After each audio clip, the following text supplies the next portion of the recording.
Bharat hospital का मकसद आपकी सेहत। मल्टी स्पेशलिटी और नर्सिंग होम चौबत में कहाँ मिलेगा? भारत मेडिकल पर मिलेगा। भारत मेडिकल पर सब मिलता है। सोने के मशहूर व मारूफ ताजिर सैयद मोहसिन सुनार के यहाँ शादी ब्याह और दीगर तकारीब के लिए सोने के जेवरात जैसे अरबी डिजाइन के लॉन्ग हार, नेकलेस, गलसर, रानी हार वो दीगर दस्तियाब है। बताया हजरत पीरपुरा नगर नांदेड़।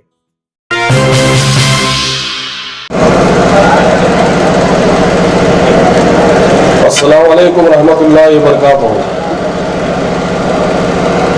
नहमदु व नुसल्ली अला रसूलिल करीम, अम्मा बाद। औज़ु बिल्लाहि मिनश शैतानिर रजीम।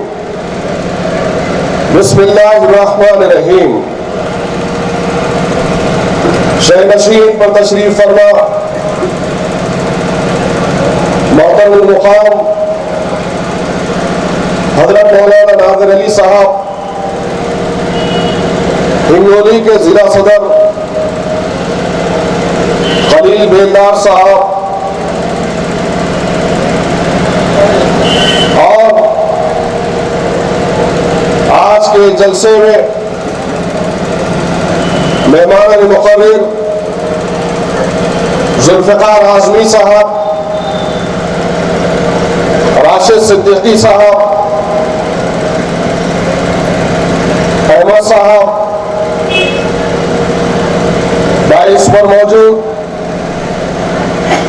तमामी समाजवादी पार्टी के अहदेदारान और जिम्मेदारान और आज के जलसे में हिंगोली के मेरे हयूर मुसलमानों और पसे पर्दा बैठ कर सुनने वाली मेरी इज्जत मां पर्दा नशीन मां और बहनों,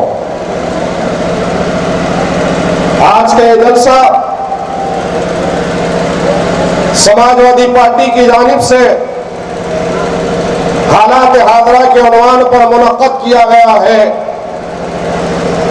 और आप तमाम इस बात से बखूबी वाकिफ है कि जब कभी भी समाजवादी पार्टी अपने जलसों को मुनक्कद करती है तो इस जलसों के जरिए से अवाम को बेदार करने का और वक्त हालात हाजरा से वाकिफ करवाने का काम करती है। और आज हमारे अजीम मुल्क हिंदुस्तान के हालात आज तमाम के सामने हैं, तो उससे हटकर तमाम रियासतों के हालात भी आपके सामने हैं। तो जिस रियासत से आपका और मेरा ताल्लुक है, इस रियासत के भी हालात आपके सामने हैं।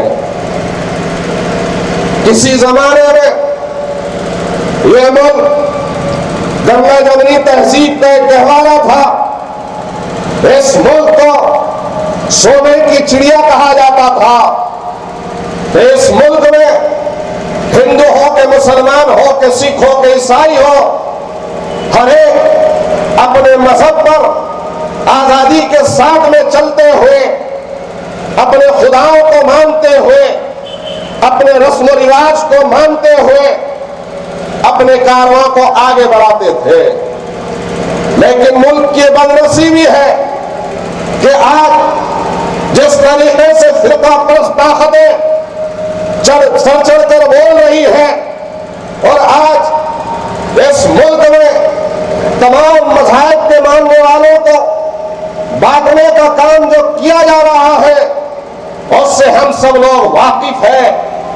लेकिन अफसोस इस बात का है कि हिंदुस्तान की अजीम कौम जिसके उलमा इकराम ने अपने जानों की अजीम कुर्बानी देकर मुत्तहिद और मुनज़्ज़म होकर अंग्रेजों का मुकाबला किया था और रेशमी रुमाल की तहरीक को छेड़ा था और अपनी शहादतों के जरिए से इस मुल्क को आजाद करवाया था और हिंदुस्तान के मुसलमानों और दीगर अक़वाम के सामने और जाते हुए गोरे अंग्रेजों के सामने पैगाम दिया था कि हम इस मुल्क की एकजाती और गंगा जमनी तहजीब के लिए हम अपनी जानों को गंवाना पसंद करेंगे, लेकिन हम कभी भी ये बर्दाश्त नहीं करेंगे कि मुल्क गुलाम बन जाए या गुलामी में रहे। लेकिन अफसोस होता है मेरे अजीज साथियों कि जिस डेमोक्रेसी की, जिस जमहूरियत की बात की जा रही है, कि आज हिंदुस्तान का दानिश्वर तबका यह मानने को तैयार है, चाहे वह हिंदू हो के मुसलमान हो के सिख हो के ईसाई हो के क्रिश्चियन हो के पारसी हो, कि आज मुल्क जिस तेजी से, जिस रफ्तार से फिरका परस्ती की तरफ जा रहा है, क्या कोई कह सकता है कि इस मुल्क में जमहूरियत नाम की कोई चीज बाकी नहीं है? आज सबसे ज्यादा निशाना अगर किसी कौम को बनाया जा रहा है तो मुसलमानों को बनाया जा रहा है। आज अगर पिछड़ी जात वालों को निशाना बनाया जा रहा है तो दलितों को, अम्बेडकरवादियों को निशाना बनाया जा रहा है। आज अगर किसी की इबादत गाहों को मसमार करने का काम या शहीद करने का काम हो रहा है तो मुसलमानों की और दलितों की इबादत गाहों को शहीद करने का काम किया जा रहा है। आज हिंदुस्तान की तारीख में अगर दसरे तरदीद या स्कूलों में हमारी तारीख को मिटाने का काम किया जा रहा है तो इसी संगी जहनियत के दौर इख्तिदार में किया जा रहा है। आज दाढ़ी और टोपी के नाम पर अगर मॉब लिंचिंग हो रही है और मुसलमानों को जबरदस्ती जय श्री राम या भारत माता की जय के नाम पर या फिर वंदे मातरम कहने पर मजबूर किया जा रहा है, और इसको कहते हुए वो लोग लुत्फ ले रहे हैं, डरा रहे हैं, धमका रहे हैं और उसके वीडियोस लेकर यूट्यूब पर, व्हाट्सएप पर और फिर फेसबुक पर अपलोड कर रहे हैं। ये काम आज हिंदुस्तान में हो रहा है। अगर आज मेरी बातों से अगर किसी को इत्तेफाक हो या ना हो, लेकिन हिंगोली की अवाम आप बता सकते हैं कि किस तरीके से आज हमको और आपको निशाना बनाने का काम फिरका परस्ता हतें कर रही है। क्या मेरी बात गलत है? क्या वो दिन याद नहीं है कि अखलाक के घर में बीफ के नाम पर घुसकर मंदिर में ऐलान होता है और जाकर मारा जाता है, कत्ल किया जाता है? अरे जिस घर में बीफ भी नहीं था उस घर को खातिनों ने जाकर जलाया, मारा, कत्ल किया। तो ऐ हिंदुस्तान की हुकूमत, मेरा सवाल तुमसे है, ऐ नरेंद्र मोदी, देवेंद्र फडणवीस की हुकूमत, नारा सोपारा में आज वैभव रावत के घर में बम मिलते हैं, लेकिन क्या वजह है कि यह हुकूमत अंधी और गूंगी बनी हुई है? और इनके हौसले तो देखो कि सनातन संस्था से ताल्लुक रखने वाले लोग रोड पर उतरकर आज उसके ताल्लुक से एहतजाज करते हैं।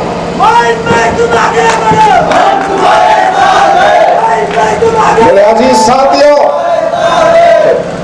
आज ये हिंदुस्तान, ये भारत देश जिस तेजी से फिरका परस्ती की जानिब जा रहा है उसमें हमारी और आपकी अहम जिम्मेदारी है। एहसास कमतरी या मायूसी का शिकार होने की जरूरत नहीं मुसलमानों।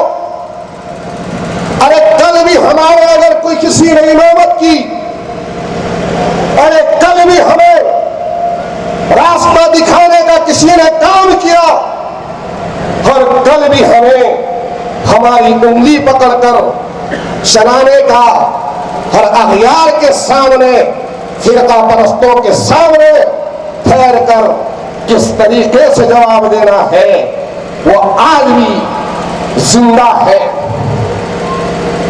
ये हिंदुस्तान की तारीख है कि जब कभी भी मुसलमानों पर जुल्म ज्यादती हुई, हमारी इबादत गाहों को निशाना बनाया गया, हमारी शरीयत को निशाना बनाया गया, हमारे दीनी मदारिस को निशाना बनाया गया, मुस्लिम पर सल्लाह को निशाना बनाया गया, तो अल्हम्दुलिल्लाह ये हिंदुस्तान की तारीख है। और ऐ कच्चे पक्के मकान में रहने वाले मुसलमानों, तुमको और हमको फख्र होना चाहिए कि हिंदुस्तान में उस वक्त भी किसी ने क़यादत की तो हमारे उलमाए किराम ने की है, और इंशाअल्लाह आज भी हमारे उलमाए किराम इस चीज के लिए हमको काफी है। यही तो है मेरे भाई, आज दीनी मदारिस में हमारे नौनिहालों को हम छोड़ते हैं तो उस वक्त हमारे बात समझ में नहीं आती, लेकिन अल्हम्दुलिल्लाह जब बड़े होते हैं, इल्म दीन हासिल करते हैं, और उसके बाद जब मिंबर रसूल पर खड़े होकर हमारे दिलों को झिझोड़ते हैं, तब समझ में आती है कि हाँ, कि काश कि मैं अपने बच्चे को हाफिज बनाता या आलिम बनाता। आज इस मुल्क का एक बहुत बड़ा तबका, या फिर मैं ये कहूं तो गलत नहीं होगा कि पिछले 70 साल से संघ परिवार जो जहर घोलने का काम कर रही थी, इसकी कई शाखाएं हैं। वो बजरंग दल में भी है, विश्व हिंदू परिषद भी है, सनातन संस्था भी है, राम सेना भी है, हिंद राष्ट्र सेना भी है, शिवसेना भी है, बीजेपी भी है। और इनकी तालीम होती है तो एक ही मकसद के लिए, और इनकी तदरीस होती है तो एक ही मकसद के लिए, और वो चाहते हैं कि इस मुल्क को हिंदू राष्ट्र किस तरीके से बनाया जाए। आप बतलाइए कि नरेंद्र मोदी की हुकूमत इख्तिदार में आने से पहले जिन झूठे बातों का, जिन झूठे वादों का सहारा लिया गया था, क्या उन बातों की, क्या उन मंशूर की एजेंडे की, क्या उन वादों की तकमील हुई? हर साल करोड़ों नौजवानों को नौकरी देने की बात कही गई, और फिर महंगाई के खात्मे की बात की गई, और फिर ये कहा गया कि इस मुल्क को हम ऐसा मुल्क, अजीम मुल्क बनाएंगे कि एक मॉडल बन जाएगा, और फिर ये भी कहा गया कि इस मुल्क में हम सबका साथ और सबका विकास करेंगे। क्या किसी का साथ हुआ? क्या किसी का विकास हुआ? क्या आज तमाम टीवी चैनलों पर, टीवी डिबेट्स में क्या ये बात नहीं कही जा रही है कि 2014 के इंतखाबात से पहले अगर गैस के दामों को देखा जाए तो 400 से 450 रुपए था, आज 800-900 रुपए के पार चला गया है। पेट्रोल की कीमत उस वक्त क्या थी, डीजल की कीमत उस वक्त क्या थी, आज पेट्रोल की कीमत कहां जा रही है, आज डीजल की कीमत कहां जा रही है। और आज ये सब बातों को भुलाने के लिए भारतीय जनता पार्टी फिर से फिरका परस्ती का सहारा ले रही है। आज पूरे डिबेट्स में अगर बैठ रहे हैं तो आपने देखा होगा कि राफेल डील का जो वाकया है, जिसमें 500-550 करोड़ के एयरफोर्स को खरीदे गए जहाजों को किस तरीके से 1500 के करीब बतलाया गया। आज नरेंद्र मोदी की हुकूमत गैस के दाम, और फिर आप देखते हैं पेट्रोल के दाम, फिर हमसे ये भी कहा गया कि काले धन को वापस लाएंगे, और जो लोग करप्शन कर कर इस मुल्क से गए हैं उनको भी वापस लाया जाएगा, काला धन भी आएगा, और उसके बाद में उनको जेल की सलाहें भी मिलेगी। तो ऐ नरेंद्र मोदी, ऐ भारतीय जनता पार्टी की हुकूमत, आप ही के दौर इख्तियार में क्या विजय माल्या ने पूछने वालों से जवाब नहीं दिया कि मैं अगर किसी से पूछ कर आया हूं तो जेटली से बात कर कर यहां पर आया हूं। मोदी यहां से नीरव मोदी करोड़ों की मिल्कियत लेके चला जाता है, विजय माल्या चला जाता है, कई एक लोग चले जाते हैं, लेकिन उसके बाद भी वो लोग मुल्क के गद्दार नहीं है, लेकिन वो लोग जिन्होंने इस मुल्क के लिए कुर्बानी दी है, आज उनको इस मुल्क का गद्दार करार दिया जाता है। टीवी डिबेट्स पे अगर बैठते हैं तो कहीं करप्शन की बात नहीं होती, टीवी डिबेट्स पे बैठते हैं तो कहीं पर महंगाई की बात नहीं होती, टीवी डिबेट्स पे बैठते हैं तो ये लोग ये बीजेपी और संघ परिवार के हवालियां लाकर बिठा देते हैं। बात होती है तो तलाक के ऊपर होती है, बात होती है तो भारत माता के जय के नारे के ऊपर होती है, बात होती है तो अपना कौन पराया कौन है उसके ऊपर होती है, बात होती है तो गद्दार और वफादार के ऊपर होती है। याद रखो, हिंदुस्तान की अवाम इतनी बेवकूफ नहीं है कि आपको फिर से एक मर्तबा चुन के दे। ऐ चाय वाले, तू आज इख्तिदार पर बैठकर अगर जुल्म और बर्बरियत का मामला अगर माहौल पैदा कर रहा है तो इंशाअल्लाह ताला यही अवाम, हिंदुस्तान की अवाम, यही दलित और मुसलमान, यहाँ के सेकुलर ज़हन रखने वाले पूरे के पूरे हिंदुस्तानी फिर से तुमको तुम्हारी औकात बताएंगे। और जिस इख्तिदार पर तुम चढ़कर अपनी मनमानी कर रहे हो, इंशाअल्लाह ताला आने वाले वक्त में यकीनन इनकलाब आएगा। और आज उसी की जरूरत है मेरे भाई। आज सबसे ज्यादा अगर हिंदुस्तान में अगर कोई परेशान है तो आखिरती तबका परेशान है, रोजी रोटी से महरूम है, रोजगार से महरूम है, नौकरियों से महरूम है, तालीम के लिए हमारे गरीब माँ बाप के पास पढ़ाने के लिए बच्चों के लिए पैसे तक नहीं है। आज ये हुकूमत जिस तरीके से नए नए कानून को पास करवाकर एक मखसूस तबके को खुश करने की कोशिश में है, ताकि फिर से IT सेल का, मीडिया का सहारा लेकर झूठे प्रोपेगेंडे और बाबरी मस्जिद और राम मंदिर की बात कहकर फिर से इख्तिदार को हासिल कर ले।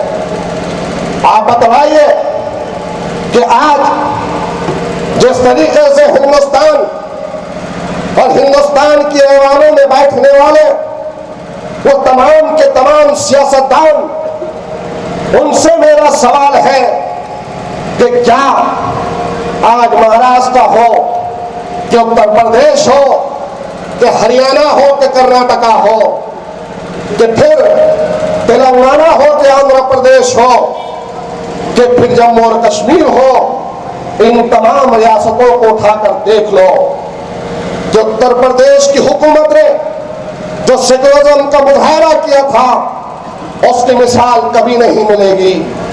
यही वो संघ परिवार और संघ परिवार के चेले चपाटे, ये शिवसेना और बीजेपी और दाग सेवकों का जत्था जब गया था बाबरी मस्जिद की शहादत के लिए, तो यही मुलायम सिंह यादव ने अपने सेकुलरिज्म को पेश किया और अपनी कुर्सी को लात मारकर कहा कि ऐसी कुर्सी मुझे अजीज नहीं है, मैं सेकुलरिज्म को जिंदा रखूंगा।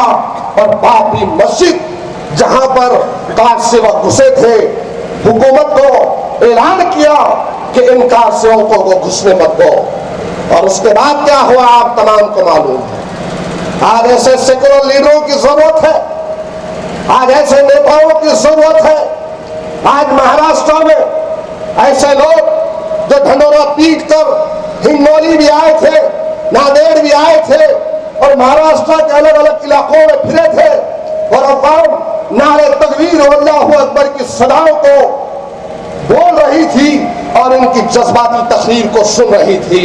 लेकिन बताओ कि हालिया दिनों में जब एक बयान, एक वीडियो आया है तो किस तरीके से इनकी पोल खुलती है कि वो लोग जो कह रहे थे कि असेंबली में अगर हमारी गर्दनों पर छुरी भी रख दे तो भारत माता की जय का नारा हम नहीं कहेंगे।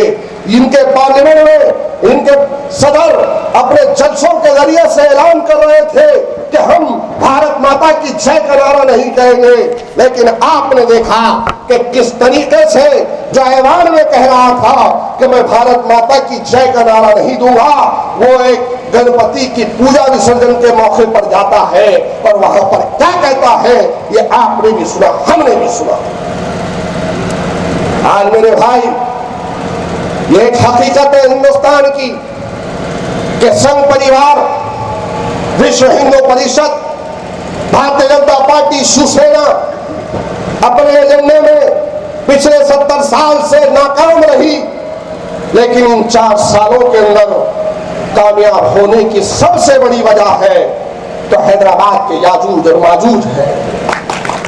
ये हैदराबाद से आए हुए इन लोगों ने जो हिंदुओं को मुत्तहिद करने का जो काम किया अपने बयानबाजी के जरिए से, तो मैं समझता हूं कि हिंदुस्तान की तारीख में कभी भी इकट्ठा हो भारतीय जनता पार्टी को नहीं मिले। ये लोग आए, हम तो मासूम थे, हम तो क़यादत को तरफ रहे थे, हमारी आंखें ये चाहती थी कि हमारे गमों का बोझ उठाने वाला कोई हो। हम तो चाहते थे कि हमारी आवाज बनकर ऐवानों में कोई चीखने वाला हो। हम तो चाहते थे कि जो दर्द हमने झेला है उस दर्द की अक्कासी करने वाला कोई हो। और ऐसे ही हुआ, जब ये लोग आए तो हमने इनके पीछे जज्बाती होकर अपने कारोबार को बंद कर कर इनके पीछे गए, इनके जलसों को कामयाब किए, इनके लच्छेदार तकारीर को हमने सुना। वो तकारीर रिजर्वेशन के ऊपर होती, कहा जाता कि मुसलमानों को महाराष्ट्र में रिजर्वेशन क्यों नहीं दिया जा रहा। हाँ, हम भी कहते हैं कि देना जरूरी है। वो तकारीर बाबरी मस्जिद की शहादत के ऊपर होती, वो तकारीर होती तो मुसलमानों हमारे अपने इलाकों के अंदर हमारे बच्चों को जो जेल में डाला गया उसके ऊपर होती। अगर वो तकारीर होती तो खाफी जायदादों के ऊपर होती। अगर वो तकारीर होती तो मुसलमानों को जज्बात में लाने के लिए जो बच्चों को बेकसूर बम धमाकों के नाम पर जेल में डाला गया उनके ऊपर होती। कभी ख्वाजा यूनुस का नाम लेते, कभी इशरत जहां का नाम लेते, तो कभी उन बेकसूर नौजवानों का नाम लेते। मेरे भाई, जलसे हुए, कामयाबी मिली, सब कुछ हुआ, लेकिन उसका हासिल क्या हुआ? जिस जोश और जिस वलवले से मुसलमानों के खट्टाओट अगर तुमको मिले हैं तो उसका हासिल क्या हुआ? आज आप देख रहे हैं कि किस तरीके से इनके बयानात के जरिए से हिंदू मुसलमानों में नफरत अंगेज और नफरत का माहौल बना हुआ है।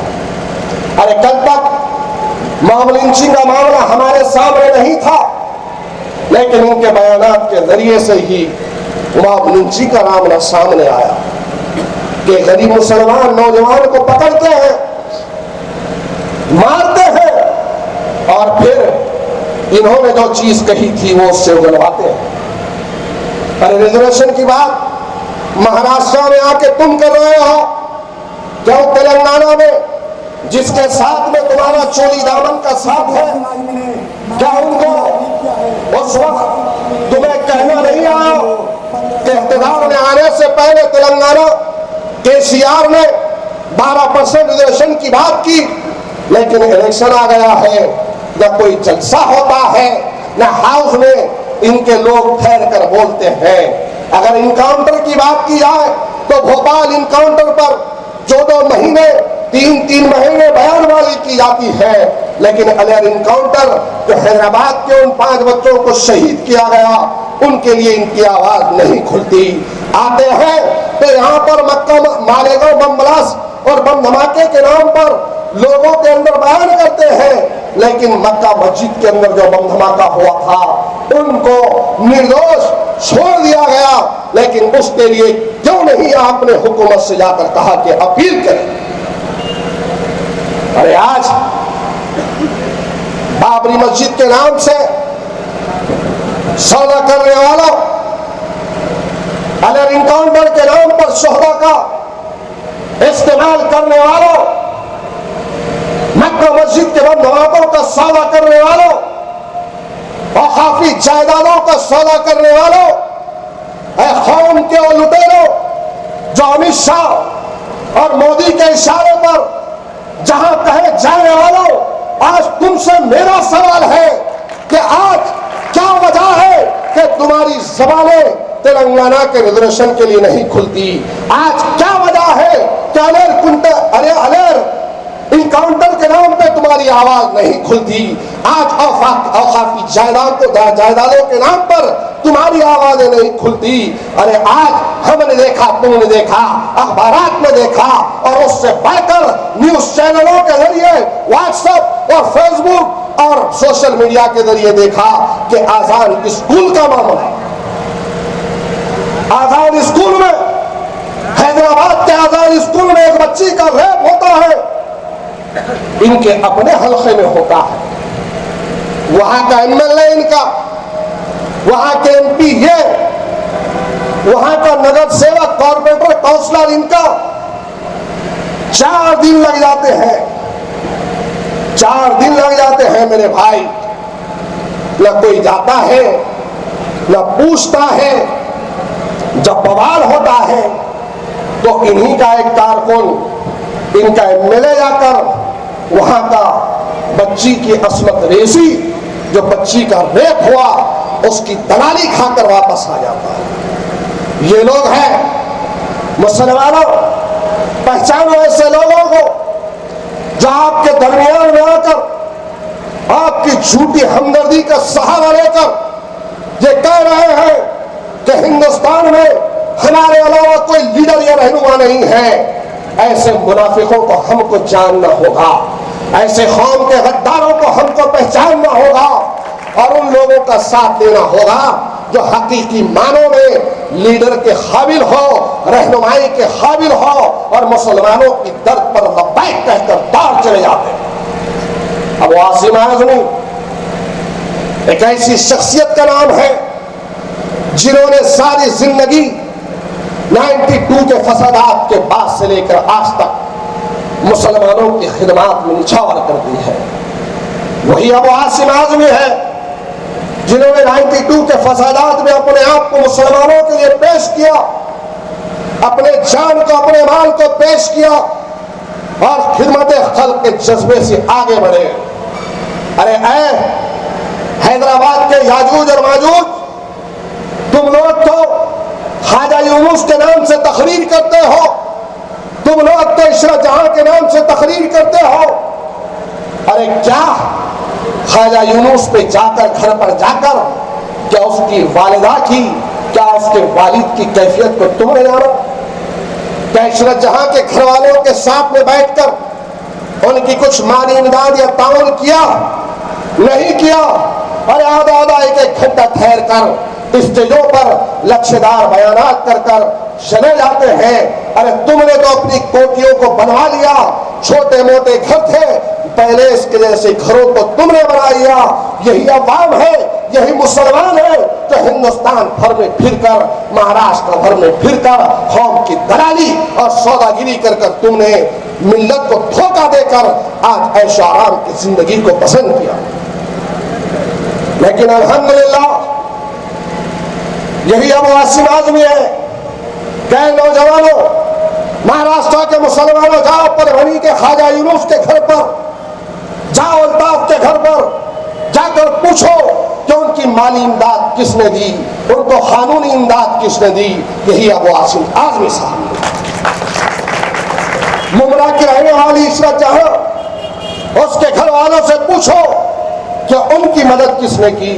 यही अल्हम्दुलिल्लाह अबू आसिम आजमी साहब। अरे हालिया दिनों में एमाइन का नगर सेवक मतीन का मामला पेश आया तो आप सब जानते हैं कि हाउस में ठहर कर अपने इजहार ख्याल की आजादी को इस्तेमाल किया, बात कही, विरोध किया।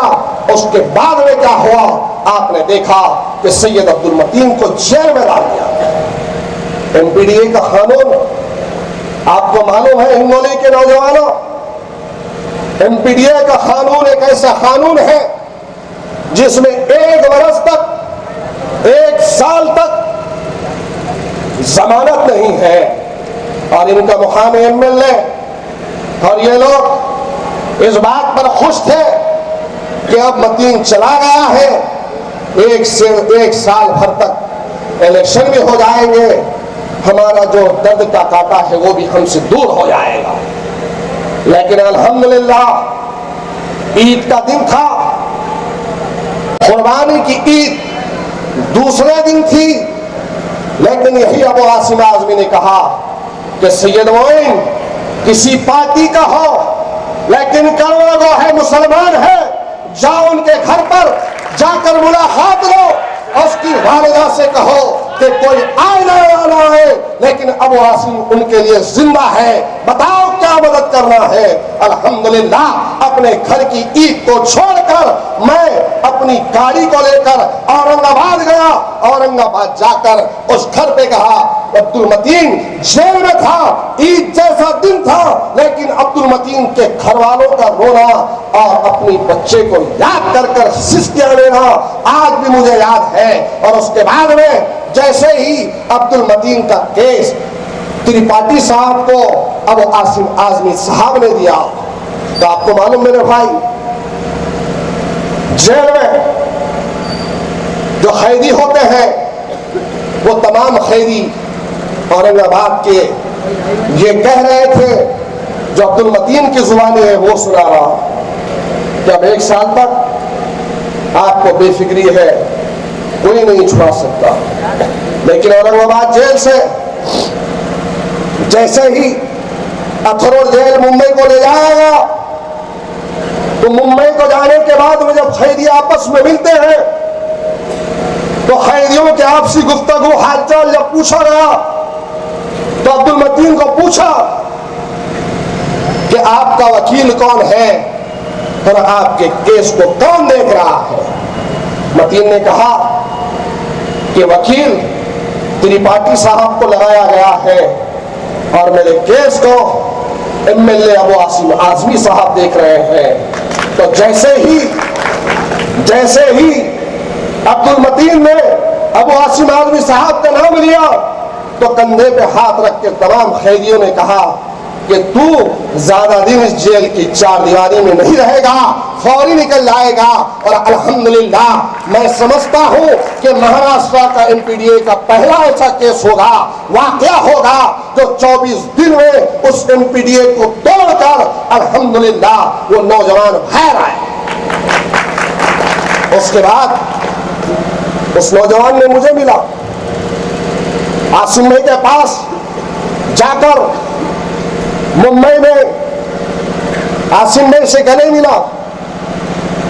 आसिम भाई के अल्फाज क्या थे उस वक्त, मैं था वहां पर, अरे कोई दूसरा लीडर होता तो कहता कि मैंने तेरी मदद किया मेरे पार्टी में, लेकिन अल्हम्दुलिल्लाह ये अबू आसिम आज़मी उन्होंने कहा मतीन ये तो मेरा एक ईमानी फरीजा था, तू बेकसूर था, लेकिन याद रख मैंने जो काम किया है वो अल्लाह की रजा के लिए किया है, पार्टी में लेने के लिए नहीं किया। बहुत खिरासाइयां चढ़ी थी, इधर रहता कि जाता, अरे कहो पर भी हो जिंदगी भर जिस जमात में है रहो, लेकिन इंशाअल्लाह ताला आपकी आंखें मेरी आंखें भी देखेगी कि जब कोई बुरा वक्त मुसलमानों पे, दलितों पे या पिछड़े तबकात पे आएगा तो कोई कांग्रेसी लीडर या बीजेपी या शिवसेना या एमआईएम का नहीं आएगा, बल्कि इंशाअल्लाह ताला आपके दरमियान में कोई आएगा तो अबू आसिम आज़मी साहब आएंगे। वाखिर दावाना अल्हम्दुलिल्लाह रब्बिल आलमीन। हमारे यहाँ मुख्तलिफ कंपनियों के इलेक्ट्रॉनिक्स और प्लास्टिक के तमाम सामान और फर्नीचर दस्तियाब है। एक मरतबा तशरीफ लाकर खिदमत का मौका दे। प्रोपराइटर हाफिज मदरुल्लाह बेग, अदर Baig, Albarkat home appliances, furniture and electronics, टायरबोर्ड, देगलू नाका, Nanded. Nanded Urdu news YouTube channel को सब्सक्राइब जरूर करें और बेल आइकन को क्लिक करें। बेल आइकन को क्लिक करने से होगा ये कि आपको लेटेस्ट न्यूज़ अपडेट की नोटिफिकेशन मिलती रहती है, तो सब्सक्राइब करना ना भूलें।